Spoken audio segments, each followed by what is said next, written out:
Assalamualaikum warahmatullahi wabarakatuh. Jadi kalau orang bikin video biasanya kan dia itu nyari view yang bagus ya, dimana kayak yang indah. Tapi kali ini saya buat video sambil buang air ya, nggak apa-apa ya.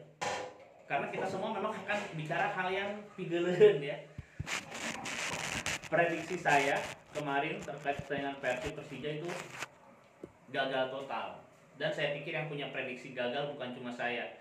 Kalau kita perhatikan akun-akun ya di media sosial lalu media online itu nggak ada yang menyangka kejadian tadi malam sebetulnya ya.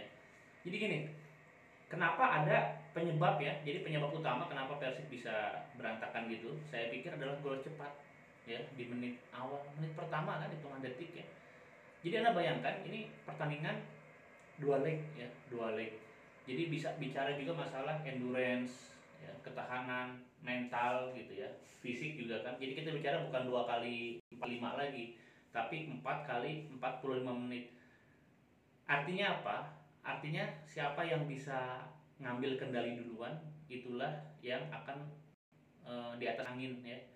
Dan tadi malam kalau kita lihat Persib mainnya telat ya, telat panas, dan Persija begitu agresif, begitu agresif, begitu agresif, bahkan bisa mencetak gol. Nah itu dia gitu loh. Jadi memang apa ya, pasti kena tuh ya, mental gitu pasti kena.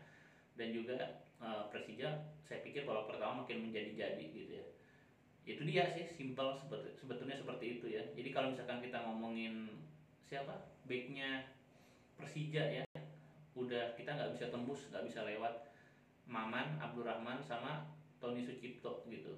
Berarti kan antara dua sebetulnya kemungkinannya. Memang mereka jagoan, bisa jadi karena pengalaman ya. Usia memang nggak muda lagi, tapi kan pengalaman ya kalau pemain belakang.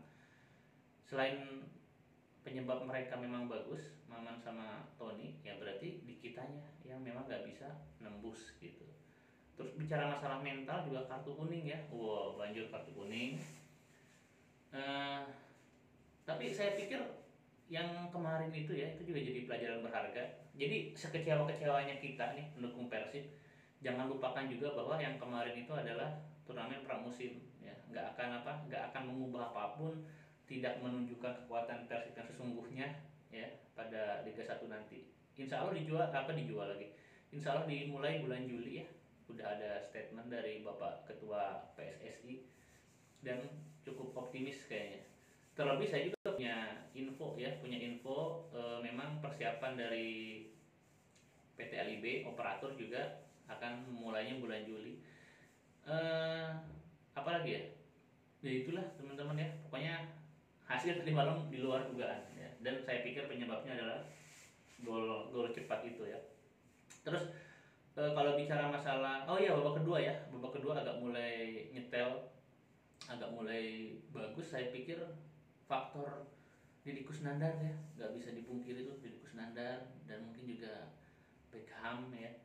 Tapi maksud saya apa ya, ini dua leg, jadi ketinggalan 2-0 memang kayaknya berat ya, tapi bukan nggak mungkin. Apalagi nanti kan mainnya leg 2 di Stadion Manahan ya. Itu sebetulnya kan apa, seperti Persib bilang ya, akunnya tahu kan, akunnya Persib awal-awal awal-awal Persis dibeli sama Kesang sama Erick Thohir kan bilang seakan-akan mereka tuh apa, sampai jumpa lagi di Manahan, kayaknya saudara banget ya, saudaraan banget, kayaknya Persib pingin banget main di Manahan ya.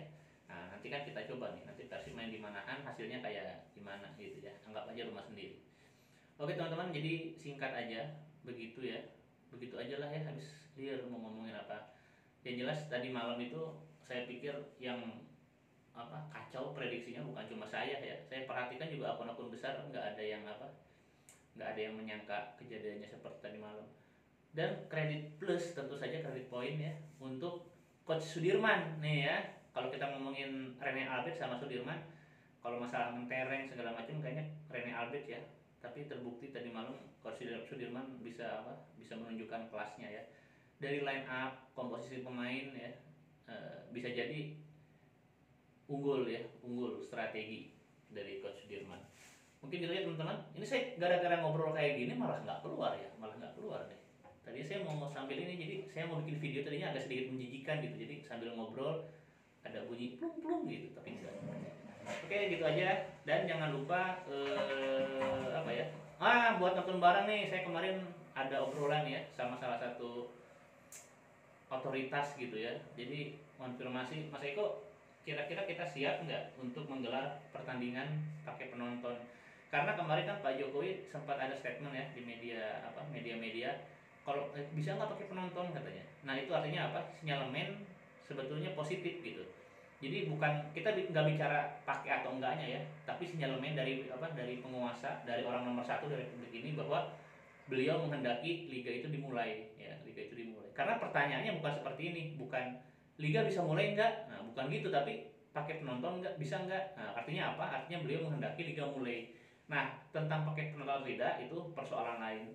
Dan teman-teman jangan lupakan ya, sebetulnya pakai penonton atau enggak, menurut saya ya, untuk masa-masa sekarang di mana kondisi apa covid juga masih masih terus meningkat ya, belum selesai. Dan juga kita bicara masalah kita baru Piala Menpora uji coba gitu ya, main di masa pandemi juga udah lagi masih terus belajar ya. Saya pikir tanpa penonton pun nggak apa-apa ya, saya pikir tanpa penonton pun nggak apa-apa gitu. Terlebih kalau misalkan pakai penonton, plusnya apa sih? Mungkin kan pemasukan buat tiket aja ya, dan saya pikir nggak terlalu signifikan.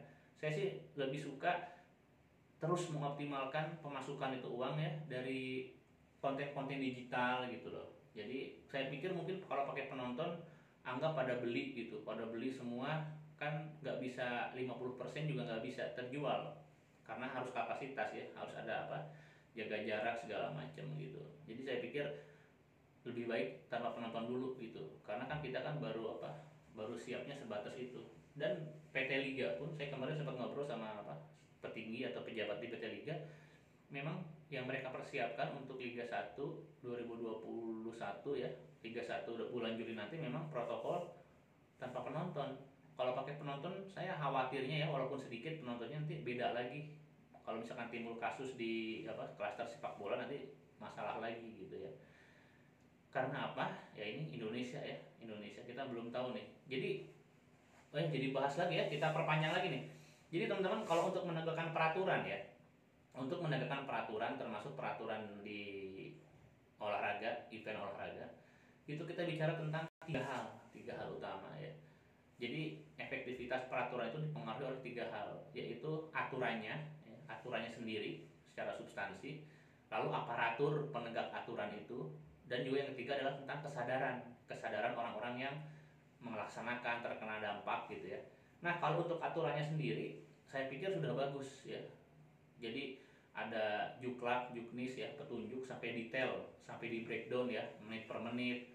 Pemain harus datang berapa jam sebelum, lalu harus cuci tangan dulu, terus di ruang area tidak boleh berbincang, jarak sekian, mungkin pakai masker wajib buat apa orang-orang yang nggak main dan lain sebagainya. Itu udah bagus, aturannya sudah bagus. Lalu orang-orang yang melaksanakannya juga saya pikir sudah bagus. Saya dengar kabar ya, saya dengar kabar kemarin aja di Jalak Harupat, siapa, Madura United ya kalau nggak salah, kan main di Jalak Harupat juga. Ternyata walaupun sudah di swab ya, tetap swab yang berlaku itu adalah swab yang di stadion, oleh para petugas di stadion. Artinya apa? Artinya para aparat ini nggak mau ambil resiko gitu ya. Panpel, lalu juga mereka benar-benar ketat sama wartawan ya. Pokoknya di area pertandingan, di area lapang udah dilaksanakan dengan sangat ketat. Nah, saya pikir bagus ya. Jadi aturannya sudah bagus, orang-orang yang melaksanakan aturannya sudah bagus. Nah ini tinggal yang ketiga, saya pikir masih ada masalah. Ini terkait kesadaran hukumnya, kesadaran hukum masyarakatnya gitu ya. Kalau bicara masalah konteks ini, saya pikir yang paling bertanggung jawab adalah supporter. Jadi gini loh, kan udah jelas ya, nggak boleh ke stadion, nggak boleh nonton bareng ya. Tapi saya jujur loh, saya kemarin sempat lihat ada akun ya, ada akun yang malah ngadain nonton bareng, nonbar, walaupun sebentar karena langsung di take down, langsung di delete, mungkin karena ditegur sama teman-temannya ya. Tapi dia jelas-jelas menyebutkan akan ada nonton bareng di kafe ini gitu ya, tapi langsung di delete. Dan juga kerumunan, jadi acaranya memang bukan nonton bareng resmi ya, memang bukan. Tapi gini loh, saya lihat, perhatikan foto-fotonya, bahkan mereka itu posting ke medsos. Artinya apa? Artinya ketika mereka posting ke medsos, mereka itu menganggap bahwa itu bukan hal yang salah, bukan hal yang perlu disembunyikan ya. Kalau kita perhatikan ada nonton di rumahnya gitu ya, tapi 6 orang gitu pada teriak-teriak deketan gitu loh. Jadi gini loh, esensi atau maksud kenapa pertandingan itu apa, kenapa nggak boleh ada nonton bareng ya, itu maksudnya kan biar nggak berkerumun gitu. Nah jadi walaupun ada nonton di rumah gitu ya, tapi kalau yang nontonnya 20 orang 10 orang berkerumun gitu, sekalian apa reunian, sekalian buka bareng, ya itu jangan gitu tetap. Jadi esensinya itu kenapa sampai nggak boleh ada acara nonton bareng itu karena menghindari kerumunan gitu. Jadi mau anda nonton dimanapun kalau tetap berkerumun ya sama aja gitu loh teman-teman. Jadi mohon pengertiannya ya, jangan sampai catatan-catatan baik dari pihak fakultas kesehatan menjadi ditinjau kembali gitu ya. Oke teman-teman, gitu aja. Sekali lagi saya kok jadi nggak keluar nih. Oke udah aja, yuk. Assalamualaikum warahmatullahi wabarakatuh.